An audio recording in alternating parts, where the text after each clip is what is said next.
kitchen. Today we're going to be making empanadas, and so I want to introduce, I'm Chris, otherwise known as Emily, Rebecca, Sarah, and Austin's mom, and this is my husband Roman, otherwise known as Father Daddy.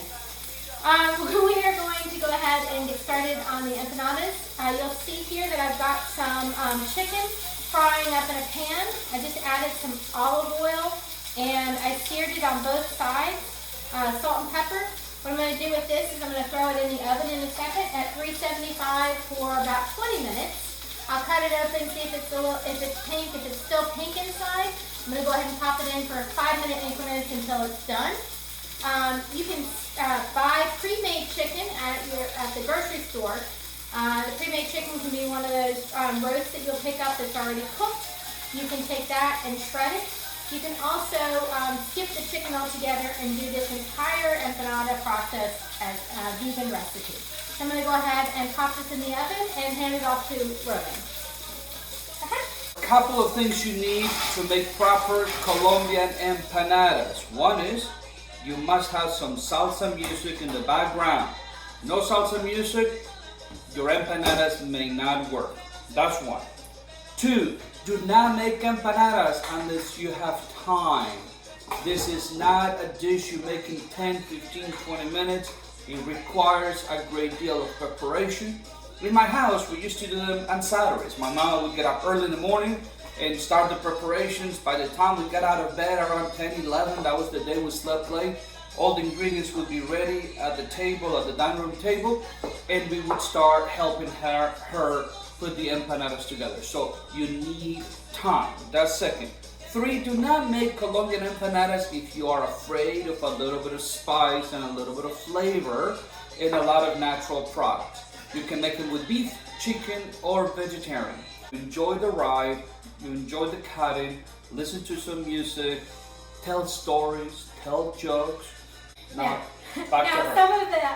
some things I want to point out is you may wonder about how much of each of these to use. For this, we're making a lot of empanadas. We hope to share them with those in our community and our church family. If our kids were here, we'd be making lots of empanadas because they'd be eating them as they would be coming out of the Fry Daddy. They would be eating them for breakfast tomorrow morning and probably lunch and dinner for the rest of the week.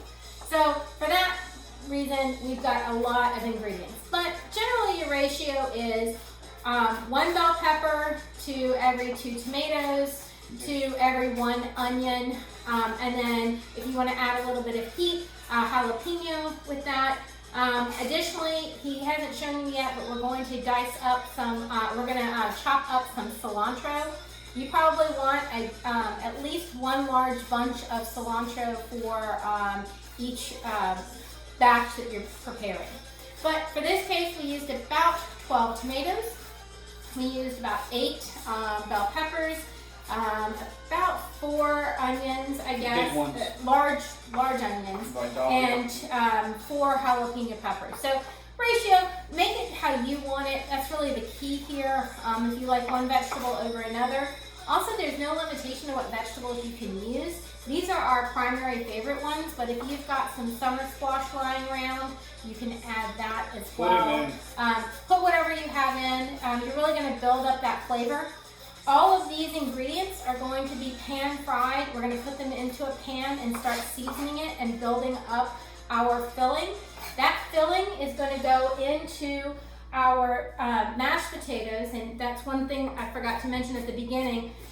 We boiled about 3 pounds of just russet potatoes. Then we've peeled them and mashed them. This is our base in which all of these cooked vegetables are going to go into. We're going to heavily season the cooked vegetables when we go in, because when they're added to the potatoes don't have very much flavor to them, and any seasoning and flavoring that we're going to add is going to get dispersed with the potatoes, and so it'll minimize this. So we're going to taste as we go along, and you want to be on the stronger side of the taste when it comes to getting the vegetables ready.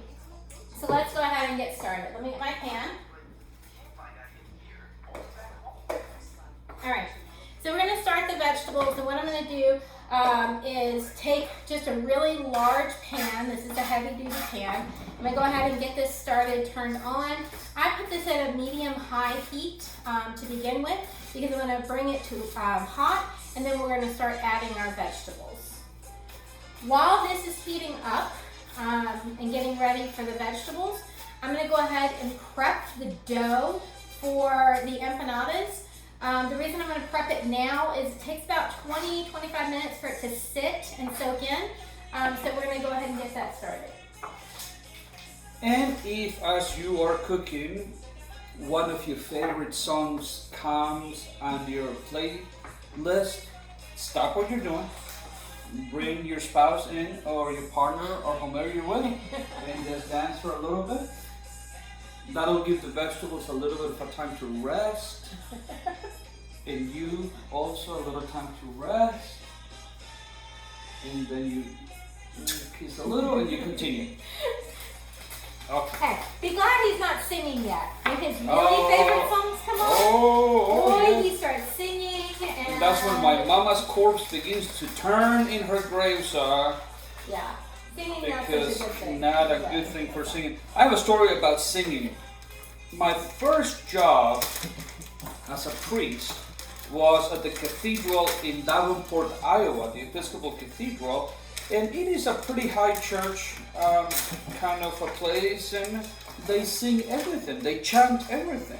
And so I, as the associate, chanted everything in the beginning, and then they suggested that I should meet with the director of music to practice some of the tunes with him, because after all, I had gone to an Episcopal seminary that's a little evangelical, and chanting is not our tradition there. So why not go ahead and learn from the professionals?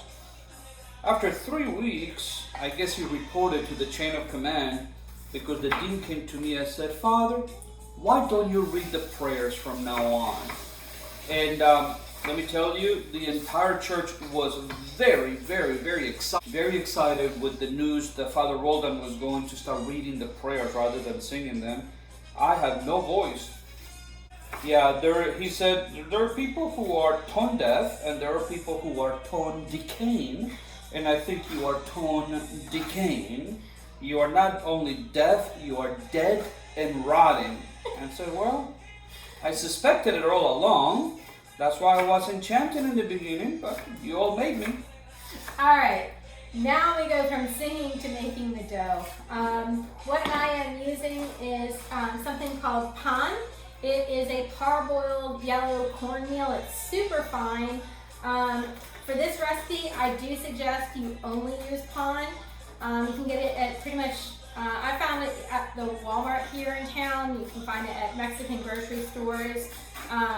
What we're going to do is a 1-to-1 ratio. We've got, and again, this is sort of Colombian cooking, right? There's not really measuring cups. It's more of a measuring. A little bit of this. A little bit of this, and a little bit of that. So I just have a coffee cup that I used, and I filled it up twice with the pan, and I put that in here.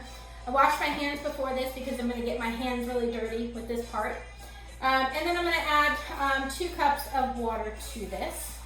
So 1.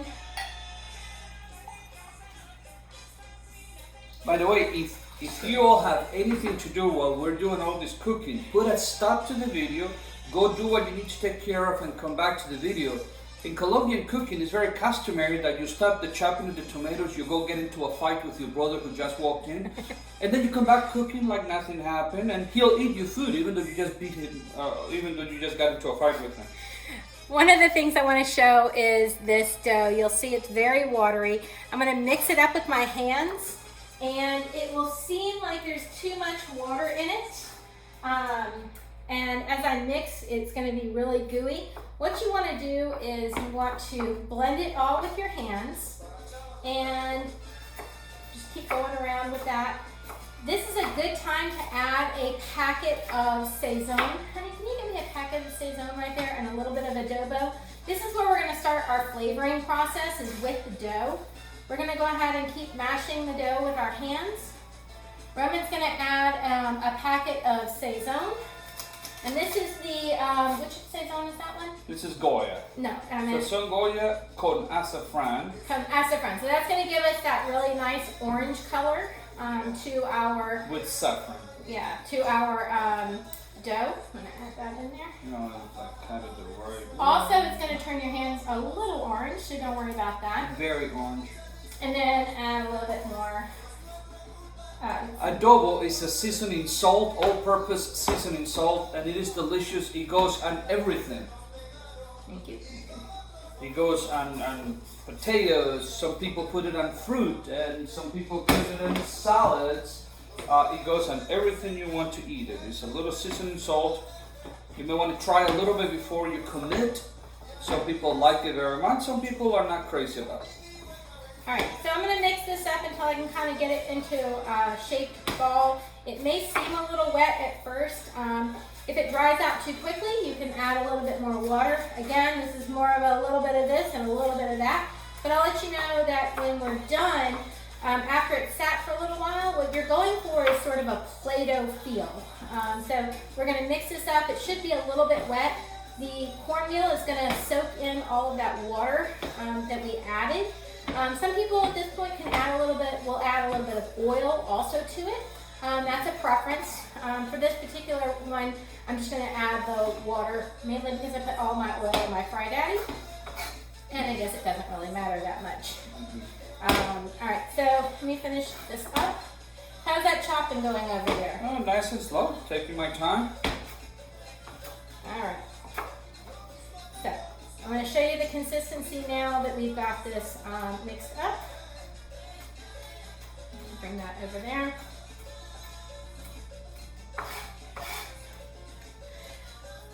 So it looks like this. It's very sticky. It's wet. We're going to put a paper towel over this and let it sit for about 20 minutes while we continue on with our cooking. Rhonda, will you entertain while I wash my hands? Sure. So let me tell you that my mama used to make, the famous pico de gallo, which has become very popular in the United States over the last 20, 30 years or so. She used to make a pico de gallo that would take her a day and a half to make. We would get out to her chopping 100 onions, 50, 60 onions, and then a small mountain top full of peppers of all kinds. And then she would use lots and lots of cilantro. She would use white vinegar and a bunch of other spices that that she had around the house. Whatever she had available, that's what she would use. And then after she was done with her famous salsa, she did something very interesting. She would set half of it aside and blend it. She would blend it in the blender or make it purified. And then she would put that in the jar. So she would fill half of all the jars with this thing that she blended of all the spices. And then she would put in about a cup or two of white vinegar, small cup or two according to the size of the jar, of vinegar in each one of them. And then after that, she would put in the cut vegetables that she hadn't liquefied, the other half, and then top it up with a lot of finely chopped garlic and cilantro. And then she would close these jars, mix them really well, close them, and leave them on the counter of the kitchen, no refrigerator. Leave them on the counter of the kitchen overnight to marinate.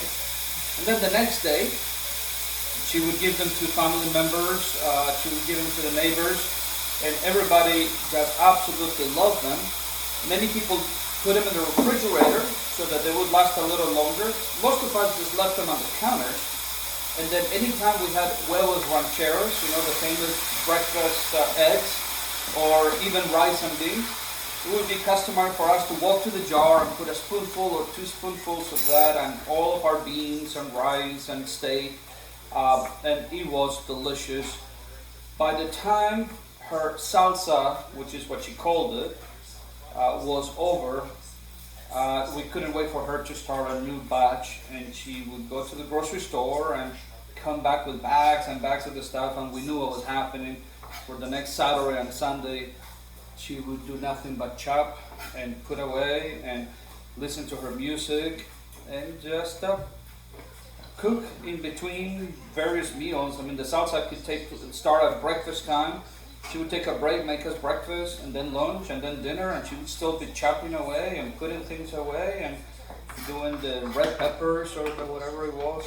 You know, I can still remember when I would go over to his house and he'd open up the refrigerator and there would be, if you've ever seen the containers that hold large pretzels, so a very Yes. large container, and always there would be this very large container prominent in the refrigerator of this salsa that they would pull out. If you were making rice, boom, 3 tablespoons of that. If you were making chicken, boom. It was the spice It was like underneath everything. It was the flavor of just about everything I think that your mom ever cooked. It was delicious. You could put it on fish and chicken and beef, whatever you wanted. It was delicious. All right, so what you just saw me do in the background while Roman was telling you the story is that I took a bunch of the peppers, a bunch of the onions, a bunch of the tomatoes, so it's just those 3 vegetables, and I'm putting them in with some olive oil in the pan. Again, this is going to be mixed later on with those potatoes that I mashed up to build out the filling for the empanadas. And I added just another packet of the Saison and some more of the adobo. Now, we haven't added our spice just yet because I want to let this cook down just a smidgen while we put that together. Now, my wife said a little bit ago that you could go and get one of those Walmart, whatever, Kroger chickens, take the skin off, use the meat. The problem with those chickens is that they sometimes are dry. They're dry because they have been in the rotisseries for sometimes hours, and they're outside on the counter for another hour, 2 or 3 by the time you buy them. A good way of returning some moisture to that chicken is to go ahead and peel it off, put it in a container, kind of like this.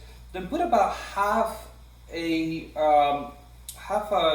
jar of either vegetable stock or chicken stock that you can buy in any grocery store, and then go ahead and microwave that chicken for a good 1, 2, 3 minutes, and then let that chicken absorb all the flavor of the stock. By the time it is time for you to shred the chicken, it'll be nice and moist. So that's a little workaround that you can do just in case the chicken is too dry. Now, typically, when our second oldest daughter is home, she's a vegan, and we typically skip the chicken portion of this. So we would continue on our merry way with what we have here. We would build up all of the seasonings and then add it to our potatoes without any meat in it, making a full vegan meal for her. Our family loves it that way too. Our family likes it both ways. But since she's not here and we're cooking, we're making the chicken today. That's it, because we do like the chicken. One thing that I want to point out is as I'm cooking these vegetables down, you don't want them to cook so soft. You want to be able to taste the vegetables when you're eating the empanadas. So I'm just sitting here, just making sure that they, probably about 3 to 4 minutes, cooking them a little bit just to make sure that they maintain a bit of their crunch and their bite. On the side over here, this is where I deviate from my family's recipe, or from my husband's family recipe. This is where I start building up some of the spice. Roman can tell you that Colombian food doesn't necessarily is always spicy. It's very flavorful, but spice it's not always. But something really interesting happened to Colombian food in the United States. And that is that we came from Colombia, where the food is a little bit bland. And as the Colombian immigrants began to come up to places like New York City, in New Jersey, Miami, and other places, they came into contact with cultures that really like their spices. So if you go to many Colombian restaurants today, it is easy to find jalapeno peppers in some of their foods. It is easier to find some of the spicy salsas and pico de gallos in the table for you to use with your empanadas. So the Colombian food has taken a bit of a spicy bent to it over the last, I would say, 20, 30 years because of our interaction with Mexican culture and other cultures as well. And that is very customary in Latin America. You would think of Latin American food as kind of basically the same three ingredients: rice, beans, and some kind of arepa or tortilla or papusa, some kind of bread made with corn. But in reality, there's great variety and difference between the food in places like, for example, Mexico and Honduras, or Mexico and Guatemala, and same in South America. So one of the things that I'm going to add from more of an American standpoint is rotel. So this is rotel diced tomatoes with lime juice and cilantro. This is going to start picking up a little bit of the flavor and the heat. So I'm going to go ahead and add an entire can to our vegetables here. In addition to that, I'm going to go ahead and go over here where we've got our jalapenos chopped. And I'm going to build up the flavor, so I don't know how spicy, you know, if you've ever had a jalapeno, it really depends on which pepper you eat, on whether or not they're hot, whether or not they're mild. So we're going to start building this up here. I'm going to go ahead and stir this in. Give it a second to melt. And again, I've got this over about a medium-high heat, building this out. I'm going to check on the chicken to see how that looks. Oh, looks very good. Probably another 5 minutes and we'll start bringing the chicken out. One of the reasons I'm doing the chicken in the pan is that once we pull the chicken out and dice it up, I'm actually, because we're making meat-based empanadas, I'm going to take this filling that I'm working on now, and I'm going to transfer it to the pan that had the chicken in it so that we can sort of get a lot more of that chicken flavor throughout also. So as soon as you are done with that, we'll pull the chicken out and get that started. I'm done. You are done with that, huh? Yeah, I'm almost. Just 2 seconds. Well, in a second, I'm going to give Roman a taste test of this. I know already it doesn't have enough salt in the so salt is a food group in Colombian cooking, so I like we it have a little the bit of the battle salt. of the salt all the time. You know, I am more on the lighter side of the salt, and he is more on the heavier hand of the salt.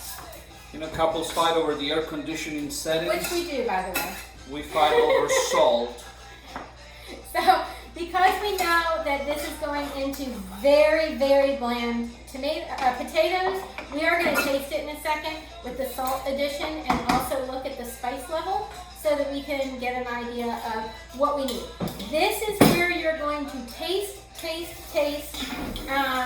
and then just when you've tasted enough, you're going to add that just a smidgen more seasoning for when we add it to the potatoes. So I'm going to do this. I'm ready for your chicken, ma'am. Oh yeah, take. All right, don't burn yourself. Ah, it's hot. What does it need? I think that's perfect. Enough salt? Enough heat? A little bit more heat, Okay. but that's just Let me. me wash this. Hold on. My Sarah, who is my 15-year-old, and I love heat. The other ones, not so much, but since they're not here today, We're gonna eat it. since my eldest is in Alabama and my second eldest is in Michigan, then we're going to make him Sarah style and put a little bit of heat into our sauce. Right. Yeah, we'll put a little bit more salt in. A little bit more salt. See? Always more salt. He always says put more salt in there. All right. All right. You want me to do the cilantro? Yeah, do the cilantro because so we're going to add the cilantro almost at the very end of putting this together. We don't want to wilt that cilantro so badly that it's not going to have a lot of flavor. I've made this with my brother-in-law, and I've made this with other family members, and there's an ongoing debate on stems or no stems when you're using cilantro. Because we're going to be cooking this down, if you were blending it or cooking it down, you can go ahead and use the stems. So Roman's going to cut off the very ends of the stems here. But he's not going to take all of the leaves off of here. He's going to finally chop the cilantro, and that's going to go ahead and go into our mix. And that's going to give you a really fragrant smell. It's going to give it very, really that Colombian taste that you're going to go looking for. You do not want to over chop cilantro because it'll cook down anyway. So feel free to leave some of the leaves fairly intact. Chop them So for this much filling that we have in this pan, I'd say when you combine it all, it comes to about half of the pan in depth. We're gonna do one bunch of the cilantro here. All right, taste before I add the cilantro, and then you're gonna pull out the chicken. Perfect. Okay, so great. So I'm gonna go ahead and add the cilantro. And you're gonna pull out the chicken. Try not to get hit by the knife when your husband's doing that. So I have a funny story to tell you about growing up as the wife in a gringo wife and a Colombian family. I had always wanted to learn how to bake or cook Colombian food. Especially, I wanted to learn how to cook buñuelos. So buñuelos are these fried cheese balls that are absolutely wonderful with yuca flour that are really wonderful. Typically, we would have had them at like a Christmas or they're a breakfast item. And with coffee, you can eat them with a little bit of the fresh cheese on the side, or even a little bit of hot cocoa, which is really great. Anyway, when I was younger, I seemed to be perpetually pregnant. I have 4 children, 3 gave birth to, and 1 is adopted. But I spent a long time perpetually pregnant. And it seemed to be an old wives' tale that if you were pregnant, you could not make these buñuelos. I don't know why, something about, the hormones of the woman or something like that. So growing up in the family and raising our kids, I never really learned how to make buñuelos. It was one of my favorite things to eat. About a few years ago, I forayed into testing out buñuelo recipes. We were not in New Jersey any longer. Really didn't have a lot of family around us, so we wanted to test it out. My first batch looked like alien buñuelos. I'm going to be honest with you. They had heads everywhere. I'm like popping off little pieces of it. But I've refined it to the point where I think that we'll probably make a video on making buñuelos, because I think that my kids would love learning how to do that as well. They're delicious.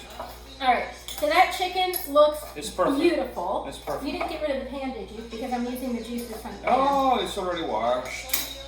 That's a problem, because that juice would have been perfect. Would it have been perfect? And I apologize. Y'all. I am one of those cooks that cleans as I clearly. cook. No, I did not. And then he said earlier, make sure you use the juice from the chicken pan. So no juice from the chicken pan. But that's okay. We'll be fine on this. So here we have about 4 chicken breasts that I cooked up. And he's going to shred this chicken, and we're going to add it to this mix. One of the reasons we're going to add it is because we're going to want to make sure our flavor is on point before we add it to the potatoes. So this is going to soak up some of the juices. It would have more chicken juice in it, but not today. I'm not going to say who did that. I have a secret for you. So this is what you do. You get a little bit of bouillon cube. Put it in half a cup of water. You have chicken bouillon? Microwave it. We don't have chicken bouillon. He's saying this, but we don't have it right now. If you have chicken bouillon, you can add it if your husband brings out the chicken juice. Microwave it for about a minute or 2 until it boils. I'm going to go show them this. And then you can add it to the chicken, and that will have the same basic characteristics as the wonderful oil I just threw away.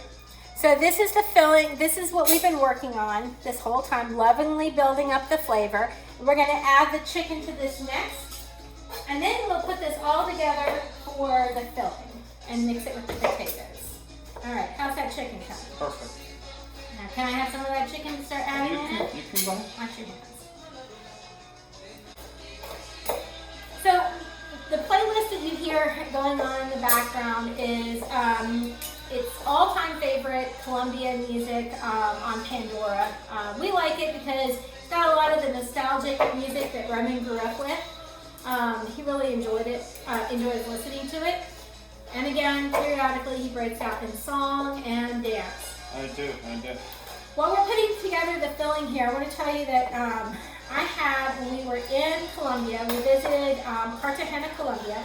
We stayed right outside of the walled city, and we would go into the walled city, and along the way would be vendors selling empanadas. So they would have they'd have all of them put together, and then they would, off to the side, they'd have one of those things with the propane tanks, and a giant pan with oil in it. And so when you came up and you wanted one, they would take it out of their case, and they would fry it up right in front of you, and then put it inside of a paper bag, and you would sit and walk and eat this fresh, crisp empanada that was just amazing. And the culture and the music that you'd hear and the people was really pretty incredible. You remember doing that? Yes, ma'am. All right. So when you add the chicken, you're going to see that some of the juices are going to start drying up. That is fine, because we actually don't want this too terribly wet when it goes in as the filling for the empanadas. And don't forget to taste as you add wash the spoon first before you taste. This one's good. As you add ingredients, the flavoring that's already there kind of spreads throughout the new ingredients, and sometimes it mutes it down a little bit. So imagine if you have a dimmer switch, you dim it down a little bit by adding ingredients, you dim it up a little bit by adding spice. And so I just want to show you, look how beautiful this is. I want to taste it and see. And boy, does it smell amazing. Oh my gosh. Does it need anything? No. No salt? No, that is perfectly delicious as it is.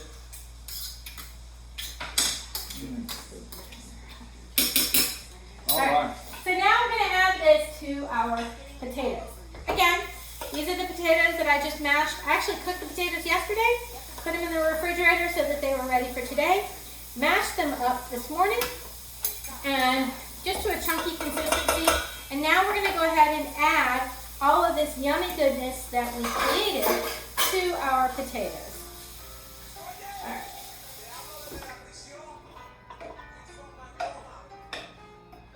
Oh, honey, look how beautiful this is. Wait, post. Remember how I told you if a good song comes out, you need to stop and dance? Go increase the volume of that, please. This is a Colombian classic. I hope you can hear it.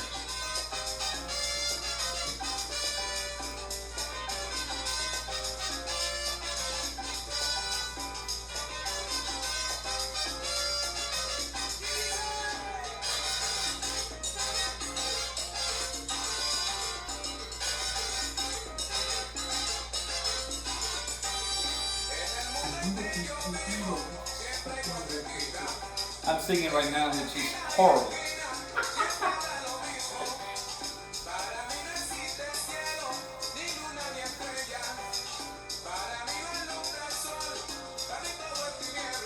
Okay, you better cook. You want help? You stir and I'll turn down the music. This is where the heavy work is, because mixing the potatoes to the ingredients is hard work. You will notice that when you mix the potatoes to the other ingredients, sometimes it'll dry up a little. If that happens, remember the little cheat that I gave you. A little bit of bouillon cube if you have any, or even beef cube. Microwave it in the microwave for about 30 seconds, a minute, and then just pour it over it. And it'll moisten it a little. You don't want it wet. You don't want it too wet because it'll rupture the masa that we're going to create for the empanada.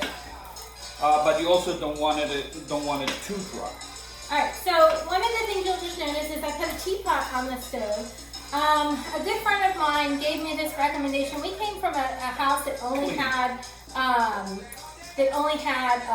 gas stove, so we didn't really have to go with an electric stove. And I was really worried about the kids touching the stove when they walk by. Considering it's an island, it's got a walk path on that side and a walk path on this side.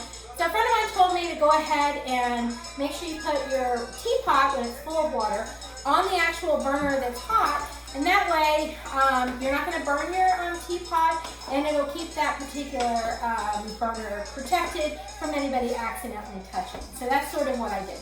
You'll see that Roman's adjusting the flavor now that it's been added to the potatoes. Probably needs a little bit more salt, a little bit more adobo. Yeah. How is the seasoning? Let me see. And you'll see I keep washing that spoon to make sure he's... A little bit more. That's because the potatoes had no flavor, and if you remember. And I'm going to add just a little bit more jalapenos because again we lost a little bit of the heat with the potatoes.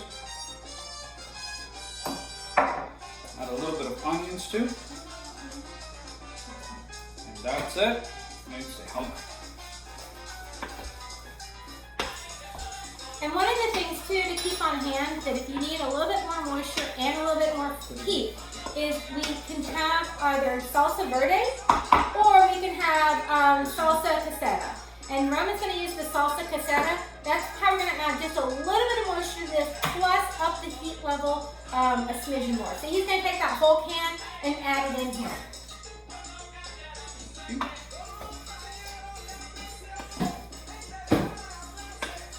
Salsa casera you can find in almost any Spanish grocery store. They come in these little jars like you find tomato paste or tomato sauce in. And they add wonderful flavors. Okay, I think we may be good. Let me see. Perfect. So I'm going to show you the consistency up close now. Now that it's, you should be able to see, now let me pull it over here. Ooh, that is good. It should be a consistency that you can kind of make a mound with. So it's a little wet. You can see my hands are a little wet. But if I hold it in my hand, it'll hold its shape. So this is what we're going to use to fill our empanadas with. All right. Perfecto. Roman, I need that large cutting board over there. Could you bring that over here for me? Yes, ma'am. Could And you wash want this it? empty? Yeah, if you'll take It's that. washed. Okay. And bring me that large cutting board because we're going to start making. So all of this time, I've been heating up our Fry Daddy. Our Fry Daddy's over here. This thing has been a lifesaver for empanadas. I used to pan fry these empanadas, which would take a really long time. So I bought a small Fry Daddy, and I can put about, I'd say about 3 empanadas in the Fry Daddy at any given time. I have this heated all the way up to the hottest heat, and I have that filled with vegetable oil. So I'm going to go wash my hands. You want to tell a quick story, and I'm going to get back over here in a second. You know, for 3 years ago this time, from end of May to end of July, we spent 12 weeks in Ireland, in a beautiful small town called Killorglin, up in the mountaintop of County Kerry. And it was a phenomenal experience. Well, 3 years later, now in 2000, we find ourselves under quarantine. We find ourselves kind of cooped up in the house a little bit. And my daughter, Sarah, and I have been missing Killorglin quite a bit. And County Kerry and also Killarney and some of the other places. If you haven't had a chance to go to Ireland, my friends, you've got to go. If you can stay for 2, 3, 4 weeks, that would be best. It's a country that has so much to offer, you really cannot do it justice in 1 week. But anyway, we have been missing Killorglin and Killarney. Last night we were playing with all sorts of music apps. What was the app that she uses? Spotify. And we asked Spotify if there were any songs with the name Killorglin in it. And lo and behold, there was a wonderful Irish folk song called Killorglin. And so I encourage all of you to go ahead and listen to it. It's a funny little tune that we actually loved a lot. Alright, so my dough is ready. It's been sitting off to the side while we were prepping everything. I'm going to bring it over to you and show it. You'll see here it holds its shape. If you put your finger in it, it'll punch a hole in it and maintain it there. When you touch it, Again, it should have that damp stickiness that you would find in Play-Doh. So it's not wet, but it's a little, but it's moist. So you should be able to feel that when you are touching it. One of the reasons is we're gonna create little dough balls with this, or slightly larger ones, but dough balls with it. And then we're gonna use these, this tortilla maker to squish them into round circles. We're gonna fill those round circles and fold them in half, crimp the edges, and then we're gonna go ahead and fry them up. Again, local Mexican store. Sometimes you find a Walmart that has these things as well. This one we got at the local Mexican store, and it's just a wonderful, wonderful thing. A tip that I want to share is don't try to put the dough right on the surface here. It's going to stick and be a real pain in the butt. I use gallon-size Ziploc bags, and what I'll do is I'm going to cover each side with that gallon-size Ziploc bag.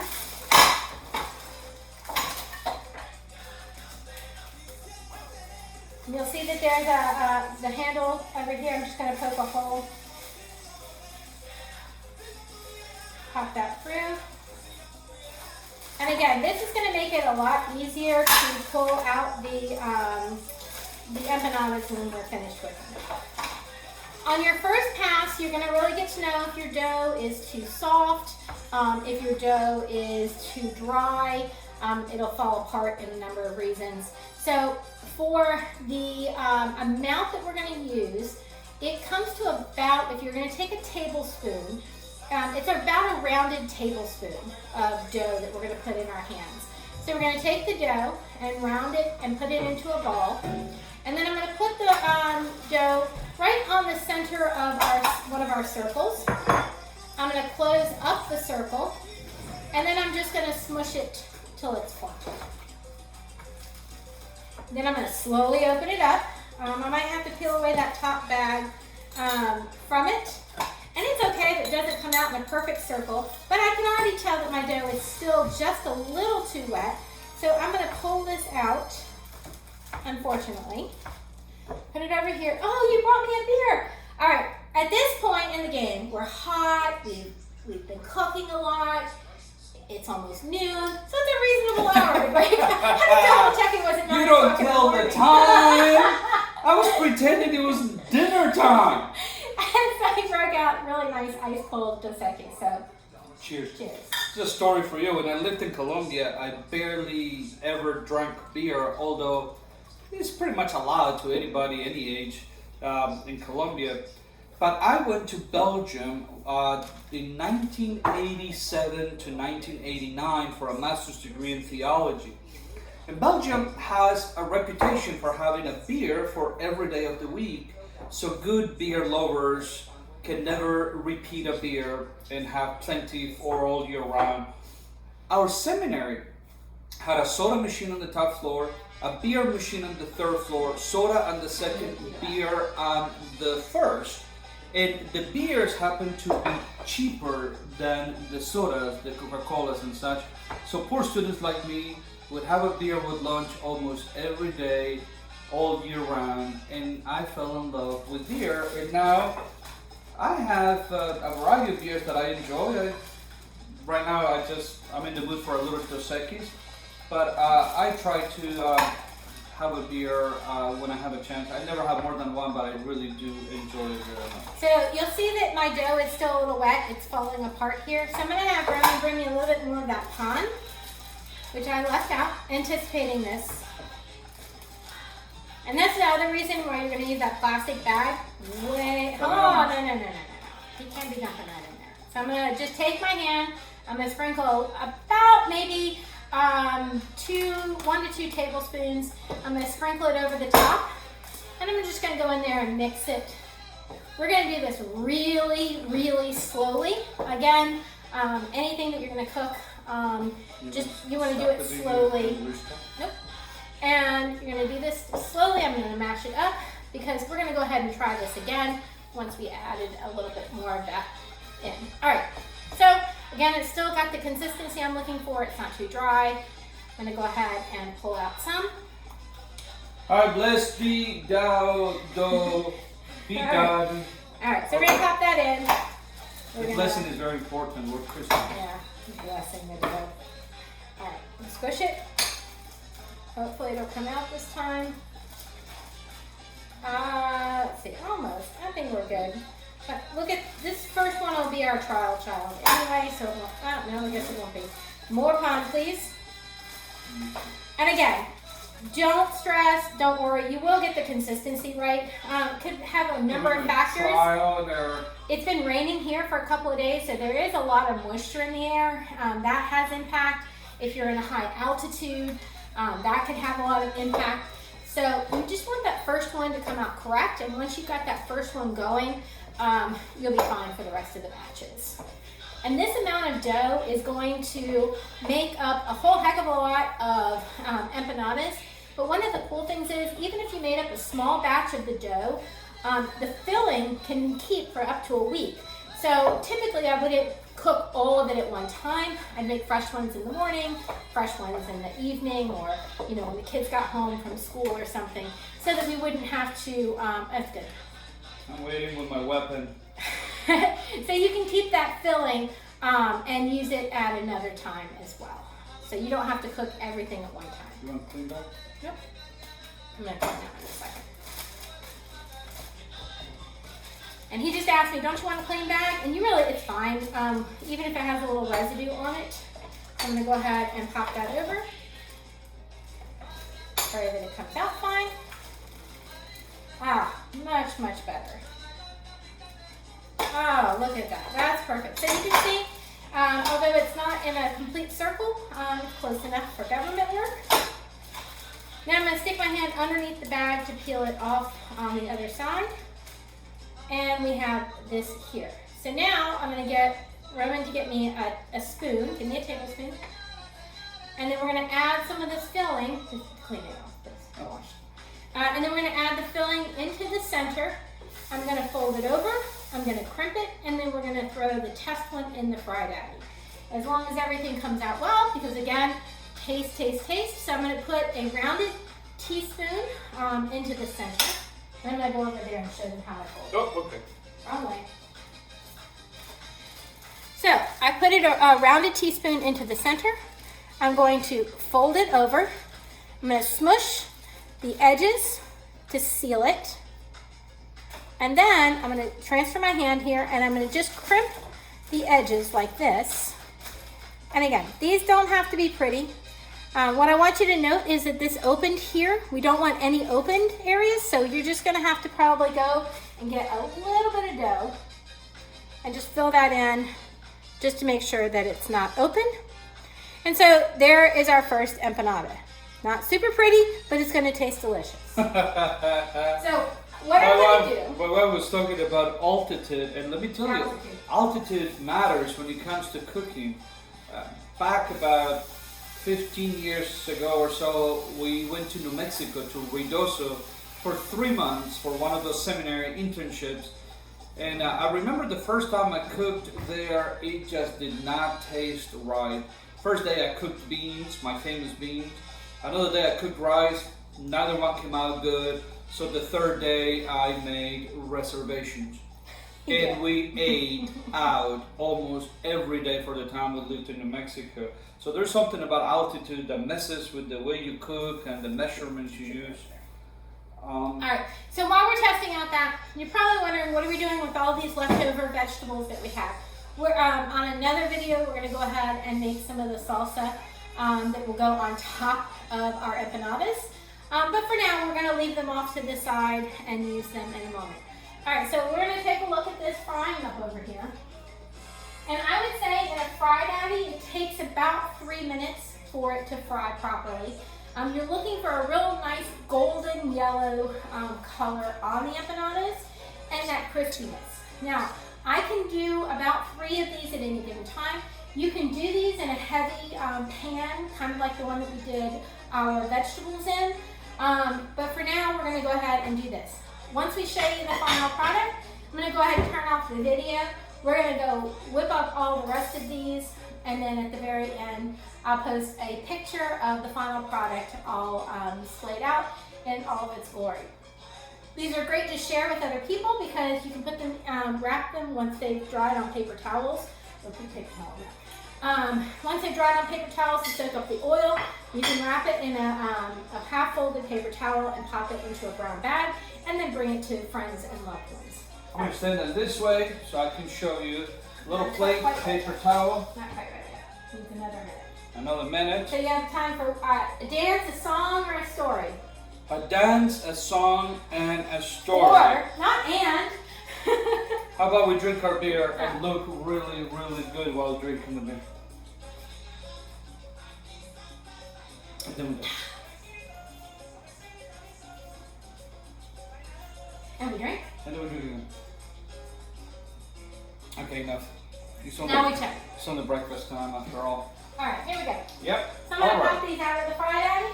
I use wooden tongs because I don't like to get myself.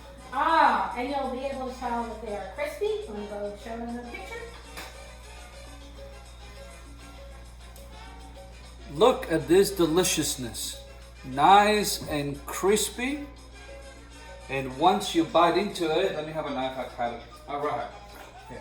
I'm going to have a knife right here. I'm going to cut it for you all. So look how beautiful it is.